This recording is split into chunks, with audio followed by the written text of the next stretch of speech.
With Luffy and Naruto attaining new forms within the respective series and the long debate throughout the years of Luffy versus Naruto, I figured I would scale the two characters and settle the debate for good. However, before I start this video will encompass all feats and scalings for the characters, and these characters will be at the peak of their power and with their most powerful respective forms. But without further ado, let's get right into the video. Naruto during the 4th war was able to slap away a total of 5 Biju bombs with only half of Kurama's overall power.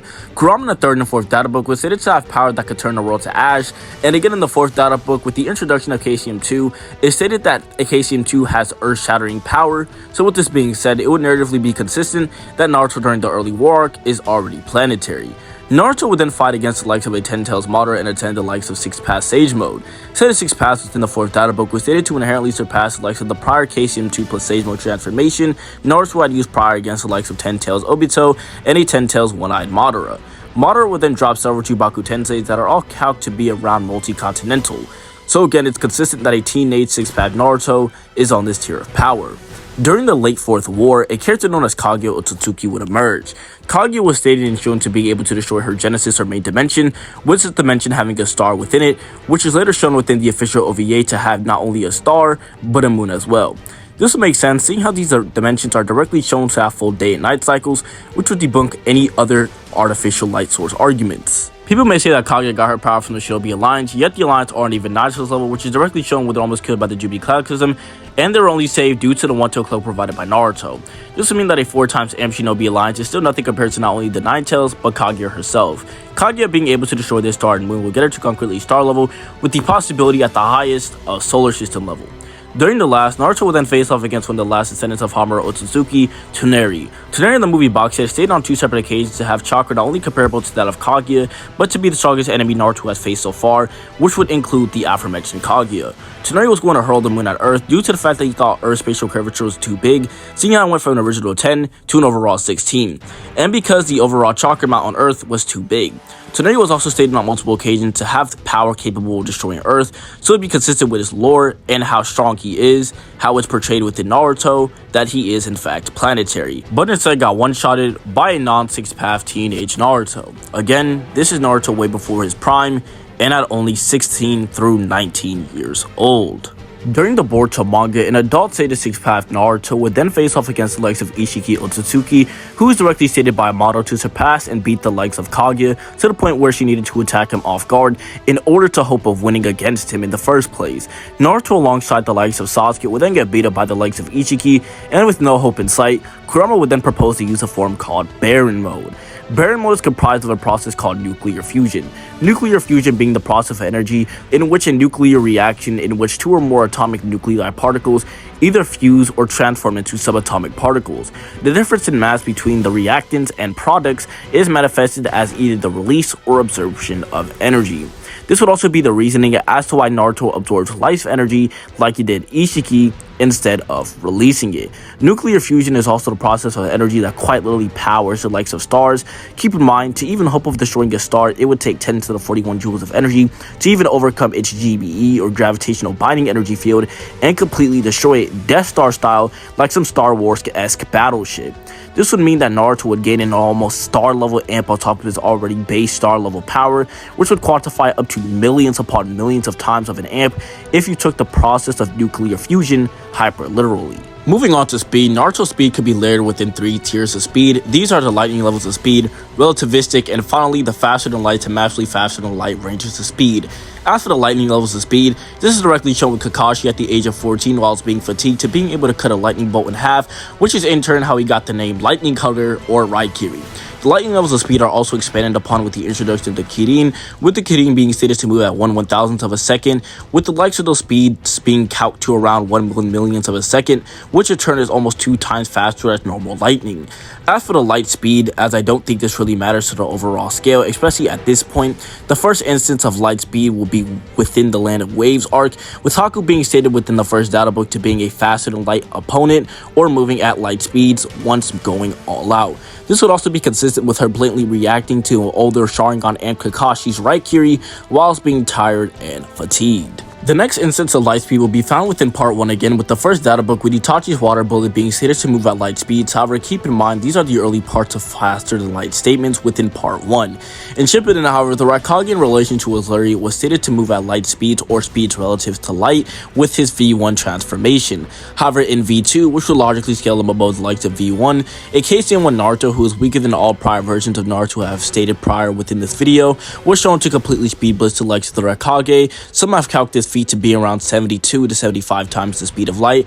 However, I'll let you form your own interpretations and opinions about that speed of calcs. Naruto during the Fourth War was able to dodge the likes of the Light Fang, which is stated to directly cut all things at the speed of light within the fourth data book, while being restricted in movement by Madara's Limbo clones. During Naruto's time within Baron mode, Naruto was able to not only react to, but as well dodge the likes of Ishiki's black chakra rods.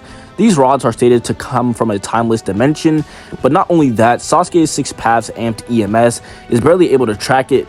Keep in mind the Sharingan has the ability of precognition, as seen in Sasuke's fight against the likes of One Tails Naruto within the Final Valley, meaning Naruto would be completely above the likes of Sasuke's reaction speed as well as overall perception. So with this being said, it would be a narrative consistency that Naruto is in fact light speed, and this isn't too outlandish to say, seeing how early versions of these part 1 characters are able to casually not only produce but react to these light speed attacks.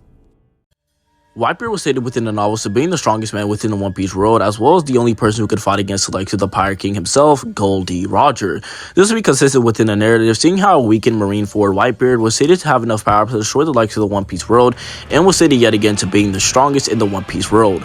For those of you who disagree on why Whitebeard is weakened, I'll get into that later. It's stated within that very light novel that all Yonko are relative in strength and or power, and it would be near impossible for any one of the Yonkos to actually take each other down. This is also true for other Yonko level characters, with people like Mihawk and Shanks being portrayed as eternal rivals. As for why Whitebeard is weakened, it's directly stated within SPS that One Piece characters don't get weaker by age.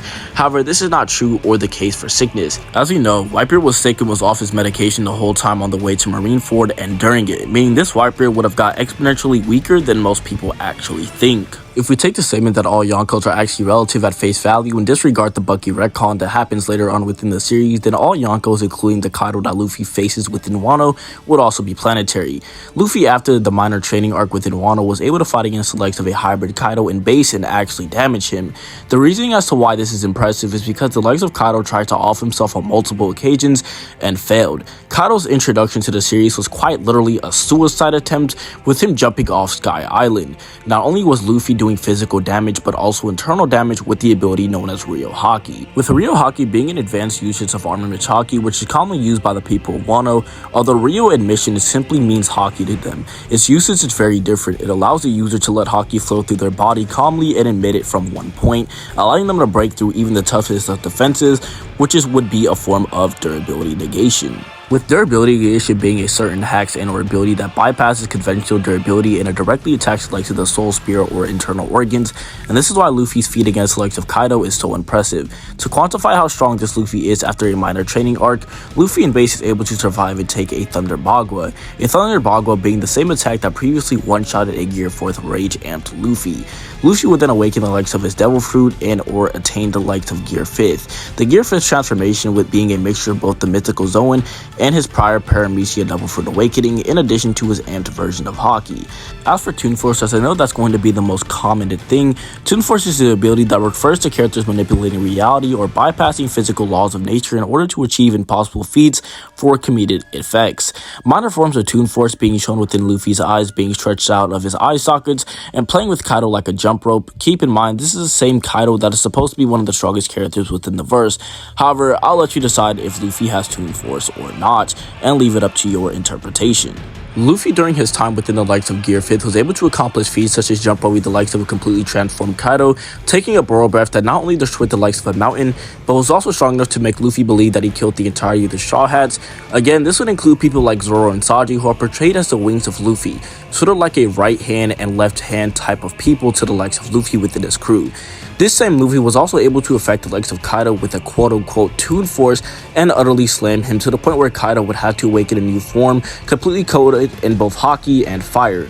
Luffy and Kaido would then engage in one final clash in which Luffy would then come out on top. If you believe in what I said at the beginning of the Luffy section, with Whitebeard and Kaido being relative and Luffy blatantly beating the likes of Kaido in a one-on-one fight, Luffy would definitely be planetary within the Wano arc and current arc of Egghead, not only in Gear 5th, but in base as well. Moving on to Luffy's speed, Zoro during the end of Thriller Bark was able to dodge the likes of the pad cannon, which is stated on numerous occasions to move at the speed of light. I think everyone already knows that Luffy during the current Wano arc scales above the likes of this version of Zoro post time skip, so I'm not going to spend too much time on it. Luffy during post time skip is able to dodge the likes of the pads to feast of light beams that are directly modeled after Kizaru's. Keep in mind, this is the same Kizaru that within the Viver cards themselves is stated to be light itself, with its translation being, and I quote, "Light human who ate the glint glit fruit, turn your body into light and attacks at the speed of light." He boasts overwhelming speed, but in contrast, his tone is relaxed. Thorough justice of Suzuki, who is ruthless to evil, Kuzan's lazy justice seems to go against it. As a result of looking at those two, I chose the easiest and most comfortable way to move about, which was between justice. Follow orders and execute justice at your own pace. With this translation being said, it would be consistent that Luffy is actually this fast, and Luffy would again become faster with the likes of his gear transformations, like Gear 2nd being a 10 times amp, and so on and so forth. With Luffy and Naruto being relative in speed, one may argue future sight, but Naruto arguably has better sense of precognition and overall sensory due to the fact that he was able to sense the likes of the Limbo clones that exist in an entirely different dimension altogether. As for the Dur negation, this would work on anyone else but Naruto. Naruto has far better regeneration than the likes of Sakura, and we've seen her heal internal wounds, and with Naruto regenerating an entire heart and lung as a child. The Rasen Shuriken could probably also one-shot the likes of Luffy, but I'll leave this up to your interpretation, seeing how the third Raikage was able to take it with its conventional durability alone. If we're being honest here, Naruto just has more win cons than Luffy, with Naruto being able to shave off life from his opponents and overall being higher with AP and DC scaling, with him almost destroying an entire moon and being scaled to star to possibly solar system levels of power. Luffy can also get affected by life force affecting abilities. We see this in Impel Down with Ivankov shaving off Luffy's life force in order to revive and heal the likes of Luffy. If Naruto did however happen to kill Luffy, I do think Gear 5th can revive him at least once before he can kill him fully, but I do think Naruto would just go on to one-shot him yet again, and that would be the end of it. However, that's my personal opinion, and I'll leave it up to your verdict and interpretation of who you think wins, whether that be Luffy with his Gear 5th and comedic Toon Force, or Naruto with his potentially 500 times of an amp with Baron mode. However, it has been Tempest. All the links to my Discord server and TikTok will both be in the comment section and the description down below, but I do hope you have a nice rest of your day or night. Make sure to stay safe, and till next time, bye.